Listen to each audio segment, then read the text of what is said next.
What's going on, Cougar fans? Peter Borkowski here on the Cougar Sports Network, bringing you this edition of Coaches Weekly. And once again, I'm joined by the head coach of CUC men's volleyball, Coach Manos. Welcome back to the show, Coach. Excited to talk to you today. Thanks for having me again. Of course. And we saw your team back in action right here in CUC last night. Unfortunately, you dropped the game to the Illinois Institute of Technology 3-0. And I want to start with the beginning of the game. Set one was, it was IIT all the way through. I think that's the best way to put it. It didn't seem like you and your squad ever really kind of found your footing in that first set. Now, sets 2 and 3 were a little more competitive. We'll talk about those in a minute. But just in terms of this start, you guys got 3 games left in the season, in the regular season. You're trying to make that final push into that last couple playoff spots. So how do you avoid starts like that again? What maybe went wrong in that first set that, even though the next 2 sets were a little more competitive, I think that first set really set the tone for the match. So how do you guys come out not so flat-footed, whatever it might have been,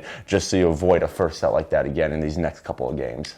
Yeah, our youth causes us to be very inconsistent at times, I should say. And for us, we need to decide what ultimately our team identity is going to be for the last stretch of the season. We're very talented and we can be extremely competitive when we want to. We just have to actively choose to do so immediately at the start of games. It's one of those things where with our youth sometimes comes a little shock and awe when we play teams that attack us in different ways, and we were able to get extremely competitive in the next 2 sets, but it can't take a set and a half for us to recognize our talent or what the game plan is. So starting with a little bit of more urgency, making sure that we're a little bit more competitive from the start is just a learning curve that we've had all year, and I think it'll get better in time. It's just we need to make sure we're doing it right away. And as for those next couple sets, like we said, they're obviously close. You lost, them by 5 or less points in that second and third set. So, and we've talked about, the ability to close all through this year. What's it going to take in these last 3 games to clean up that ability to close? So when you get in those close matches in these very important next couple of games, that you are able to finish that set, come away with a set victory in those, 5-point or less stretches. Mental toughness is something we need to continue working on with these players. We're able to, whether it's teams where we feel we're competitive with or teams that are above us, we've been at 19-19, 20-20 within a 1-point differential when we get to the end of the set. But that mental toughness is what needs to push us through, of being consistent with the game plan, of making sure we're following up on all the things we practice in the week, and making sure we're making the other team work for it. We get to 19-19, we can't give the other team free points. And unfortunately, at times, it's been a game of errors when we get to the end of the set for us. So we need to make sure, again, our youth matures a little bit quickly to make sure that when we get to the end of that set, we're pulling farther ahead rather than slowing down or easing up. Right.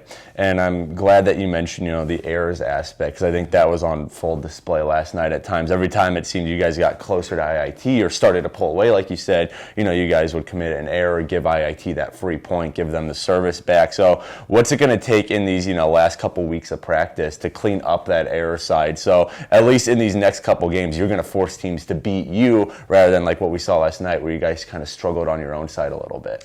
Yeah, we have what's called a hitter hierarchy, and our younger guys are having to learn this really as fast as possible here. We've had games where we're not making those decisions and it shows, but sometimes at this point in the game, you need to recognize that when you're not in an ideal situation, what are you going to do to make the other team work for it, knowing that you can't maybe perfect the next point? And that's part of our growth and maturity with our young guys is, again, what's the next best option? If option 1 is not there, what's option 2? If option 2 is not available, what's option 3? And that's part of the development from that high school level is you're no longer the alpha all the time on the court. You have guys who are good in different ways or are going to defend you in other ways. So if we can mature to the point where we are doing what's effective rather than what's convenient at the time, it'll change into wins. But unfortunately, that learning curve is still a process for a group that we're freshman heavy and we need them to make that adjustment. Definitely. Well, you guys got 3 games left in the season. You're at the Milwaukee School of Engineering this Saturday, a rematch of last year's playoff win for the Cougars. You'll then take on Dominican and then wrap up the season with Marion back here at CUC. And, you guys kind of need almost a sweep here if you want to make your way into that playoff. And 2 of these games are on the road. So in terms of just the mentality, you said kind of the, being mentally tough. What does that switch in the mentality need to look like? What kind of mentality do these players have to have heading into these last 3 games if you want to either make the playoffs or at least make a really good push there?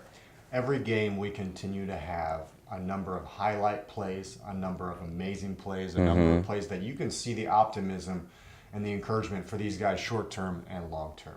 The reality is they just need to go for it at this point. There's still that hesitation, that second guessing themselves as far as their ability, and a lot of that is just experience, right? We need guys to understand where they're at, and rather than go 100 or 0, find that middle ground and be mature about their decision making. So right. We have every capability to be competitive, to win games. It's just that consistency, again, is something we have that's an issue going forwards. And again, they need to recognize the amount of talent, the amount of work, the amount of progress we've made. It's really exciting, because I know the results are not ideal.